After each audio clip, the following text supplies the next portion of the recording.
So the Mental Welfare Society, you're calling for a holistic approach to mental health on the Rock. How do you envisage this working?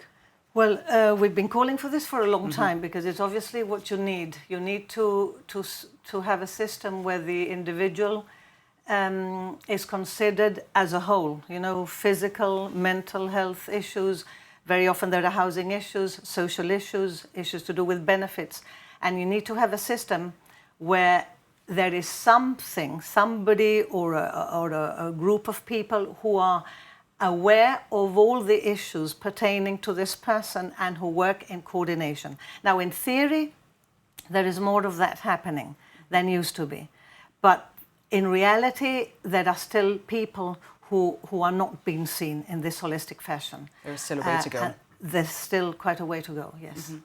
One of the items you mentioned in your 11-step wish list is continuity of care and providing professionals with the right working conditions and support. Are those conditions and that support, is that not up to scratch at the moment? The reason why we mention this is because we have known over years, we have known of professionals who have left, who have chosen to leave, or who have been made to leave because possibly they have rocked the boat because they have complained about things not working properly, because they wanted to do things differently and therefore they haven't had their contracts renewed, that kind of thing.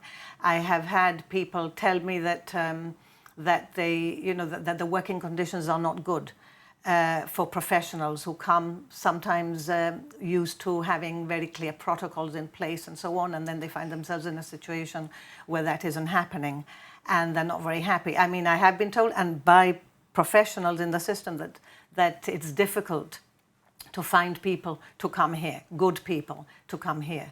And part of the problem is that.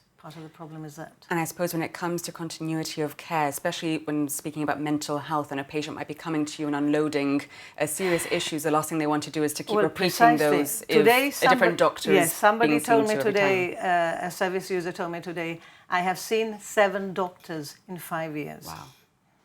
And when you have somebody who has had a very problematic life and very problematic issues, the last thing they want is to be telling these stories which are traumatic for them over and over and over again. You have many ongoing concerns, and we don't have enough time to go through them all, but I know that sheltered accommodation and housing is a big concern. Yes, sheltered accommodation is very important. There are people living in the community on their own with some care. Yes, they have carers, sometimes who are not very caring, but that isn't enough. They spend most of the time on their own. They're living, I'm thinking of one particular person living in a house that is, has mold everywhere, who doesn't get a good, isn't having a good diet. Carers leave before they're supposed to.